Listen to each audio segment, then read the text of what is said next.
बांके बिहारी लाल की जय हो। बोलिए श्री राधा रानी सरकार की जय हो। ओम स्वस्ति श्री गणेशाय नमः। ओम स्वस्ति श्री राधा कृष्ण चरण कमलेभ्यो नमः। ओम स्वस्ति श्री मातपितृचरण कमलेभ्यो नमः। ओम स्वस्ति श्री गुरुदेव चरण कमलेभ्यो नमः। बुद्धिहीन तनु जानिके सुमिरो पवन कुमार। बल बुद्धि विद्या देहु मोए हरऊँ कलेश विकार। परम परात्पर अखिलेश्वर अकारण करुणा वरुणालय भक्तिवांछा कल्पतरु पीताम्बरधारी श्री बांके बिहारी लाल जी के चरणों में इस दास का सादर प्रणाम। परम आराध्य लाडली श्री वृषभानुनंदिनी किशोरी श्री राधा रानी जी के चरणों में इस दास का सादर प्रणाम। और अंधकार से प्रकाश की ओर ले जाने वाले परम पूज्य सद्गुरुदेव जी के चरणों में इस दास का बारंबार प्रणाम, कोटि कोटि प्रणाम। तो आइए आज की कथा में प्रवेश करते हैं कि महात्मा कहते किसे हैं। महाराज, यदि आपके मन में किसी भी कथा को श्रवण करने के मन में है, इच्छा है, तो आपको पहले महात्मा श्रवण करना चाहिए। क्योंकि महात्मा यदि आप श्रवण नहीं करोगे तो आपको उसके प्रति, उस ग्रंथ के प्रति जिज्ञासा नहीं होगी, रुचि नहीं होगी। इसीलिए आपको पहले महात्मा श्रवण करना चाहिए। क्योंकि महात्मा ही महिमा का वर्णन करता है। महिमाया यत्ता इति महात्मया। महाराज, जिसके आगे कोई महात्मा नहीं होता, जिसका वर्णन स्वयं सर्वोपरि है, उसे ही महात्मा कहते हैं। अब महात्मा ग्रंथ से अलग होता है या ग्रंथ के अंदर, वह आइए श्रवण करते हैं। तो बंधुओं, महात्मा जो होता है वह ग्रंथ से अलग होता है, ना कि ग्रंथ के अंदर। क्योंकि जो कोई भी व्यक्ति अपनी स्वयं की प्रशंसा करे तो उसको कहते हैं अपने मुँह मियाँ मिट्ठू बनना। और भागवत जी की प्रशंसा तो अलग अलग पुराणों ने की है। जैसे स्कंद पुराण, ब्रह्म पुराण, 12 पुराण में भी वर्णन आता है। आप चाहे कोई भी पुराण उठा करके देख लीजिए, उसमें भागवत जी की महिमा का गुणगान किया गया है। और हम सब भागवत जी का अर्चना करते हैं और कहते हैं कि एकम भागवतम शास्त्रम मुक्तिदानेन गर्जति। महाराज, श्रीमद् भागवत महापुराण तो हमें मुक्ति देने के लिए बहुत जोर से गरज रहा है। और परंतु हम लोग क्या एक ही जिज्ञासा रखते हैं, एक ही आशा रखते हैं कि मुक्ति किसे चाहिए, मोक्ष किसे चाहिए, मोक्ष किसे चाहिए, मुक्ति किसे चाहिए। और इसी कारण के चक्कर में हम पीछे रह जाते हैं, कथा श्रवण नहीं कर पाते हैं। और एक छोटी सी आरती है जिसको पूरा संसार गाता है, और उस आरती में से हम एक एक पंक्ति कर कर आपको बताते हैं। ओम जय जगदीश हरे, स्वामी जय जगदीश हरे,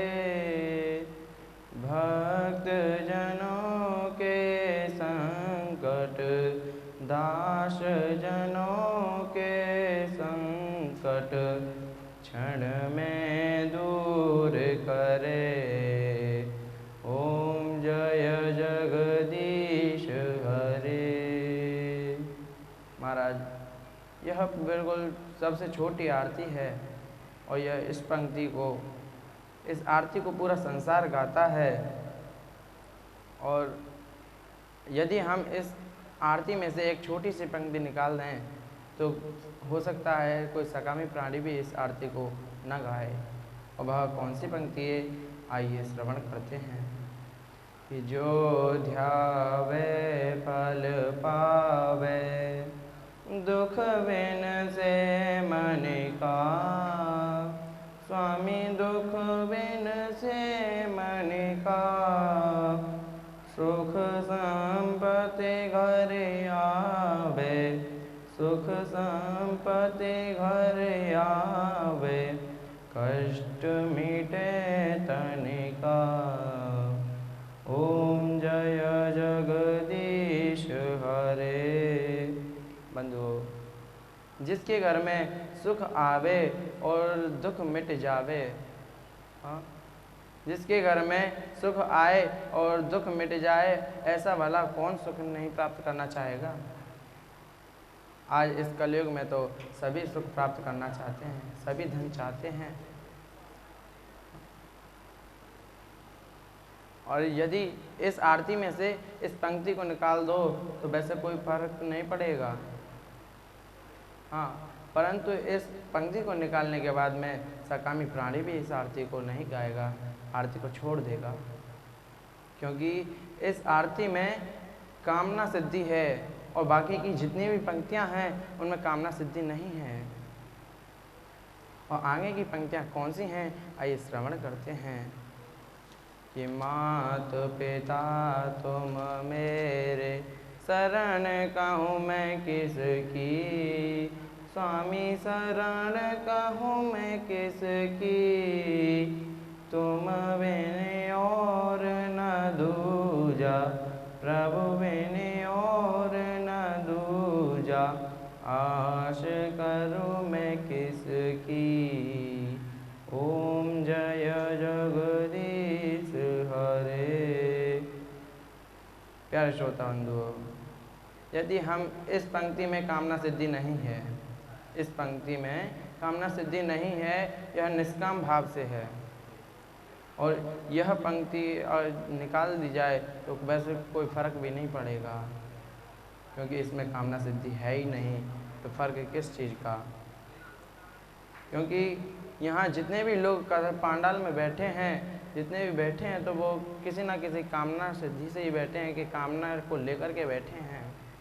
यदि निष्काम बैठ जाएं तो मेरे गोविंद की, मेरे प्रभु की बड़ी अति कृपा होगी। और भागवत जी की प्रशंसा तो अलग अलग पुराण किया करते हैं, और 4 अध्याय का महात्म्य होता है, जिसको आपको कब श्रवण करना चाहिए, जब आप मासिक पारायण कर रहे हों, तब आपको वह श्रवण करना चाहिए। और जो कि 4 अध्याय का महात्म्य लिया गया है, वह स्कंद पुराण के वैष्णव खंड से लिया गया है। और यदि आपको साप्ताहिक कथा श्रवण करने की जिज्ञासा है, इच्छा है, तो आपको 6 अध्याय का महात्म्य श्रवण करना चाहिए, जो कि पद्म पुराण के उत्तरखंड से लिया गया है। और यदि आपके मन में वार्षिक कथा श्रवण करने की जिज्ञासा है, इच्छा है, तो आपको मात्र 31 श्लोकों का श्रवण करना चाहिए, 31 श्लोकों का महात्म्य श्रवण करना चाहिए, जो कि लिया गया है स्कंद पुराण के विष्णु खंड से। और महाराज, यदि आपको किसी कामना सिद्धि को लेकर के कथा श्रवण करनी है, तो केवल वह 10 माह में श्रवण करनी चाहिए, और निष्काम भाव से करनी है तो आप 12 माह श्रवण कर सकते हैं। और कौन कौन से 2 माह ऐसे जिनमें श्रवण कथा करनी नहीं चाहिए, तो आइए श्रवण करते हैं। कि चैत्र पौष विवर्जिता, महाराज चैत्र और पौष के माह में आपको कामना सिद्धि को लेकर के कथा श्रवण नहीं करनी चाहिए। यदि आप निष्काम भाव से हैं तो आप कथा कभी भी श्रवण कर सकते हैं, 12 माह में कभी भी श्रवण कर सकते हैं। और कहते हैं क्योंकि यह भागवत में साक्षात प्रमाण है। सदा सेव्या श्रीमद्भागवती कथा यस्याः श्रवणमात्रेण हरिश्चित्तं समाश्रयेत्, हरिश्चित्तं समाश्रयेत्। भक्तों, श्रीमद् भागवत महापुराण जी को श्री कृष्ण का वाङ्मयी स्वरूप माना जाता है। हाँ, क्या आप वाङ्मयी का तात्पर्य जानते हैं? क्या आप जानते हैं कि वाङ्मयी किसको कहा जाता है? तो आइए श्रवण करते हैं। महाराज, जब मेरे प्रभु गोविंद जी साक्षात श्री कृष्ण जब इस धराधाम को छोड़कर परम धाम को गमन की इच्छा से जा रहे थे, तब रास्ते में चलते चलते एक पत्थर पर बैठकर अपना बायां पैर धरकर बैठ गए और ध्यान में बैठकर अब यह सोचने लगे कि सभी देवी देवता क्या कर रहे हैं, क्या श्रवण कर रहे हैं। अब ध्यान में यह देखा कि सभी देवी देवता राह देख रहे हैं और राह देख रहे हैं और कह रहे हैं कि मेरे प्रभु कब आएंगे और कब हमारे इस धराधाम को, इस हमारे धाम को कब पवित्र कर कर जाएंगे। तो महाराज इतना ध्यान, महाराज मेरे गोविंद का ध्यान खुलने ही वाला था, इससे पहले तो एक जरा नामक व्याध ने पीछे से एक तीर का प्रहार किया और जो कि तीर मेरे गोविंद के पैर के तलू पर जाकर के लगा। और जैसे ही तीर लगा तो ध्यान टूटकर और मेरे गोविंद का शरीर आकाश की ओर तीव्र शक्ति से उठने लगा। उठते उठते अब सभी देवी देवता क्या सोचने लगे कि अब प्रभु तो आ रहे हैं। अब ब्रह्मा जी सोचने लगे कि मेरे गोविंद आ रहे हैं और वह ब्रह्मलोक होकर के ही अवश्य जाएंगे। अब विष्णु जी सोचने लगे कि वह विष्णु धाम होकर के अवश्य जाएंगे। शिव जी सोचने लगे कि वह शिवलोक होकर के जाएंगे, कैलाश होकर के जाएंगे। और इनसे तत्पश्चात ध्रुव जी आए और ध्रुव जी ने सोचा कि मेरे को तो साक्षात प्रभु ने दर्शन दिए हैं, तो वह ध्रुव लोक होकर के अवश्य जाएंगे। महाराज जैसे ही मेरे गोविंद का शरीर मध्य आकाश में पहुंचता है तो एक सहर्षा तेज उत्पन्न होता है। उस सहर्षा तेज के कारण सभी देवी देवताओं की आंखें चकाचौंध हो जाती हैं। वह देख नहीं पाते कि मेरे प्रभु कहाँ गए और कैसे चले गए। कोई कहता कि प्रभु साकेत धाम चले गए, और कोई कहता कि प्रभु चले गए, और कोई कहता कि गोलोक धाम चले गए। महाराज वह सत्य बात तो यह है कि जब मेरे प्रभु के शरीर से सहर्षा तेज निकला तो वह सहर्षा तेज के कारण वह मृत्यु लोक धरती पर श्रीमद् भागवत महापुराण जी में साक्षात विलीन हो गए। तभी से श्रीमद् भागवत महापुराण को श्री कृष्ण का वाङ्मय स्वरूप माना जाता है। बोलिए श्रीमद् भागवत महापुराण की जय हो। कहते हैं कि तेनेयं वाङ्मयी मूर्ति प्रत्यक्षा वर्तते हरे, स्वकीयं यद्भवेत् तेजस् तच्च भागवते दधात्, तच्च भागवते दधात्। महाराज वह स्वरूप तो श्रीमद् भागवत महापुराण में साक्षात विलीन हो गया, और यह सब प्रमाण पद्म पुराण के उत्तरखंड में है। और आपको बताएं कि भागवत जी को तभी से श्रीमद् श्री कृष्ण का वाङ्मय स्वरूप माना जाता है। और हमारे ब्रज में महाराज एक बहुत अच्छे संत हुआ करते थे, और वह भगवान जी के, मेरे प्रभु के बहुत बड़े भक्त भी थे। और उन्होंने श्रीमद् भागवत महापुराण के ऊपर एक अनमोल कविता लिखी है। और वह क्या लिखी है, आइए श्रवण करते हैं। श्री भागवत भगवान तुम श्री कृष्ण के अवतार हो। श्री भागवत भगवान तुम श्री कृष्ण के अवतार हो। श्रुति वेद शास्त्र पुराण सुखद के फल अससार हो। श्रुति वेद पुराण शास्त्र तरु के सुखद फल अससार हो। जो भागवत को नित पढ़े, जो भागवत को नित पढ़े, उसका हृदय भाव अपार हो।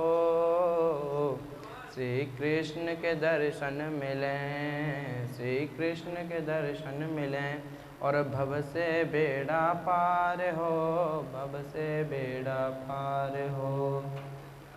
महाराज आपको बताएं कि श्रीमद् भागवत महापुराण के अंदर 18,000 श्लोक हैं, 12 स्कंद हैं और 335 अध्याय हैं। यदि आप इन सभी का पाठ नहीं कर सकते, श्रवण नहीं कर सकते, तो मात्र आपको 4 श्लोकों का, चतुर्श्लोकी भागवत को श्रवण करना चाहिए, पाठ करना चाहिए। तो आइए हम चतुर्श्लोकी भागवत को श्रवण करते हैं कि अहमेवा समेवाग्रे नान्यत् सत्परम् पश्चादहं यदेतच्च यो वसिष्येत सोऽस्म्यहम्। ऋतीर्थं यत् प्रतीयेत न प्रतीयेत चात्मनि तद्विद्यादात्मनो मायां यथा भासो यथा तमा, यथा भासो यथा तमा। यथा महान्ति भूतानि भूतेषु च वचेष्वनु प्रविष्टान्यप्रविष्टानि तथा तेषु न तेष्वहं, तथा तेषु न तेष्वहम्। एतावदेव जिज्ञास्यन् तत्त्वजिज्ञासुनात्मनः अन्वयव्यतिरेकाभ्यां यत्स्यात् सर्वत्र सर्वदा, यत्स्यात् सर्वत्र सर्वदा।